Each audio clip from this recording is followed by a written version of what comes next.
കോരിച്ചൊരിയുന്ന പെരുമഴക്കാലം കേരളത്തിന് പലപ്പോഴും വലിയ നഷ്ടങ്ങളുടെ വേദനകൾ സമ്മാനിച്ചിട്ടുണ്ട്.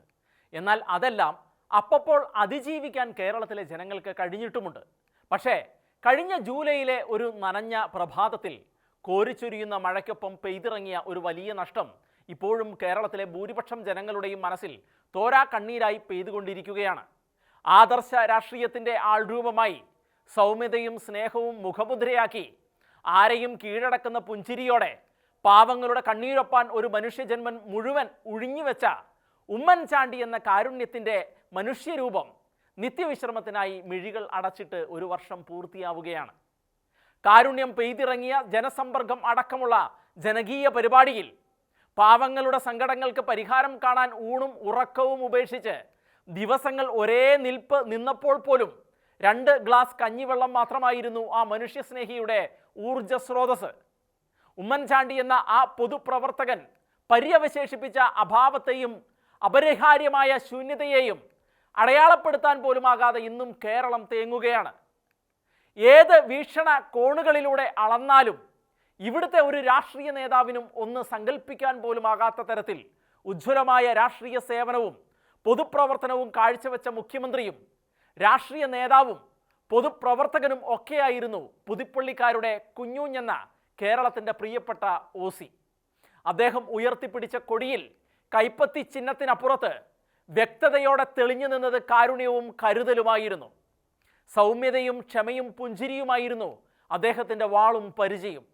കലർപ്പില്ലാത്ത സ്നേഹത്തിൻ്റെ ഗ്രാവിറ്റി ഫോഴ്സ് കൊണ്ട് കേരളത്തിലെ പരശതം ജനങ്ങളെയും ഉമ്മൻചാണ്ടി തന്നിലേക്ക് വലിച്ച് അടുപ്പിച്ചു. അതിൽ തൻ്റെ രാഷ്ട്രീയ എതിരാളികൾ പോലും ഉണ്ടായിരുന്നു എന്നത് പരസ്യമായ രഹസ്യമാണ്.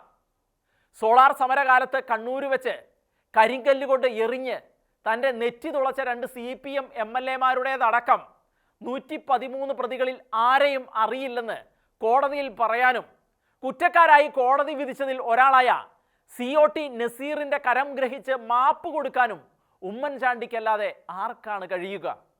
വിശുദ്ധന്മാരുടെ വഴിത്താരകളിൽ എക്കാലത്തും പ്രതിസന്ധി തീർക്കുന്ന പ്രതിലോമ ശക്തികൾ ഉമ്മൻചാണ്ടിയെയും വെറുതെ വിട്ടില്ല. ഒരിക്കലും തൻ്റെ ചിന്തയിൽ പോലും വന്നിട്ടില്ലാത്ത തെറ്റുകൾ അദ്ദേഹത്തിലേക്ക് ആരോപിച്ചുകൊണ്ട് കടന്നു വന്ന മ്ലേച്ഛതയുടെ ഒരു രൂപത്തെ ഉയർത്തിക്കാട്ടിക്കൊണ്ട് അധികാര കൊതിയന്മാരായ കറുത്ത കോമരങ്ങൾ ഉറഞ്ഞു തുള്ളിയപ്പോൾ 2 കൈയും നെഞ്ചിൽ ചേർത്ത് വെച്ച് അദ്ദേഹം ഉറക്കെ പറഞ്ഞു താൻ നിരപരാധിയാണ് എന്ന്. പക്ഷേ ആരും അന്ന് അത് ചെവിക്കൊണ്ടില്ല. അത്രയ്ക്ക് പ്രചണ്ഡമായിരുന്നു തിന്മയുടെ ശക്തികളുടെ വിളയാട്ടം.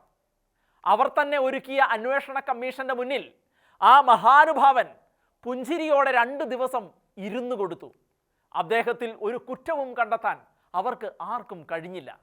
അത് കോടതി വിളിച്ചു പറയുന്നത് കേട്ടിട്ട് തന്നെയാണ് അദ്ദേഹം ഈ ഭൂവഴി താണ്ടി കടന്നുപോയത്. അദ്ദേഹത്തെ കുറ്റക്കാരനാക്കാൻ അച്ചാരം പറ്റിയ പലരും പിന്നീട് കുറ്റമേറ്റു പറഞ്ഞ് കൈകൾ കഴുകിയപ്പോൾ കേരളം ഒരേ സ്വരത്തിൽ കരഞ്ഞു പറഞ്ഞു ഉമ്മൻചാണ്ടി സാറേ മാപ്പെന്ന്. ഉമ്മൻചാണ്ടിയെ ക്രൂരമായി വേട്ടയാടിയ ചില പ്രമുഖർ ആസന്നമായ വിധിയുടെ കരാളഹസ്തത്തിൽ ഇരയാകാൻ ഊഴം കാത്ത് ഇരിക്കുകയാണ്.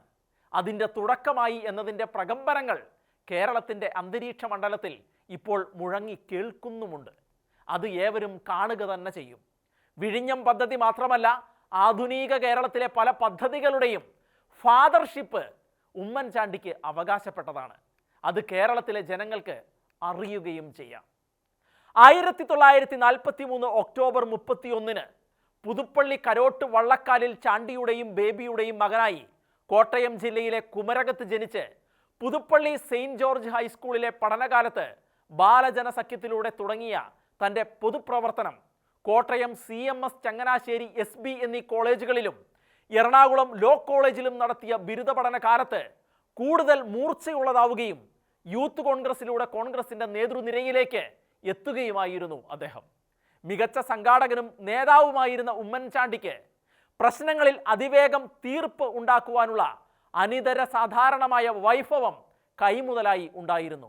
അതുകൊണ്ട് തന്നെയായിരുന്നു തൻ്റെ 27ാമത്തെ വയസ്സിൽ പുതുപ്പള്ളിയിലെ കന്നി മത്സരത്തിൽ CPM MLA ആയിരുന്ന EM ജോർജിനെ 7000-ൽ പരം വോട്ടിന് പരാജയപ്പെടുത്തിക്കൊണ്ട് നിയമസഭയിലേക്ക് അദ്ദേഹം എത്തിയത്.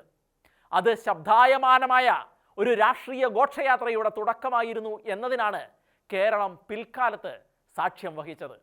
1970 മുതൽ 2023 വരെ നീണ്ട 11 നിയമസഭാ തെരഞ്ഞെടുപ്പുകളിൽ പുതുപ്പള്ളിയിൽ നിന്ന് എതിരില്ലാതെ തെരഞ്ഞെടുക്കപ്പെട്ട ആ അജയ്യനായ രാഷ്ട്രീയ കുലപതി നീണ്ട 53 വർഷമായി പുതുപ്പള്ളിയിൽ നിന്ന് നിയമസഭാംഗമായി തുടരുകയായിരുന്നു.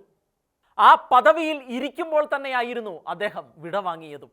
കെ കരുണാകരൻ്റെ 3 മന്ത്രിസഭകളിലായി തൊഴിൽ വകുപ്പും ആഭ്യന്തര വകുപ്പും ധനകാര്യ വകുപ്പും ഭരിച്ച ഉമ്മൻചാണ്ടി ആന്റണി മന്ത്രിസഭയിൽ തൊഴിൽ വകുപ്പിൻ്റെയും മന്ത്രിയായി. 2004-ലും 2011-ലും അദ്ദേഹം കേരളത്തിൻ്റെ മുഖ്യമന്ത്രി പദം അലങ്കരിച്ചു. കന്മഷമില്ലാത്ത, കാലുഷ്യമില്ലാത്ത, കാരുണ്യം വഴിഞ്ഞൊഴുകിയ മനുഷ്യനായിരുന്നു ഉമ്മൻചാണ്ടി. അങ്ങനെയാകുക എന്നത് ആർക്കും എളുപ്പമുള്ള കാര്യമല്ല. അത്തരമൊരു ജീവിതം ഉത്കൃഷ്ട മാതൃകയായി കാട്ടിത്തന്ന് കടന്നുപോയ ആ യുഗപ്രഭാവന്റെ ജ്വലിക്കുന്ന സ്മരണകൾക്ക് മുന്നിൽ പ്രാർത്ഥനകളോടെ ടീം ഷെക്കേന.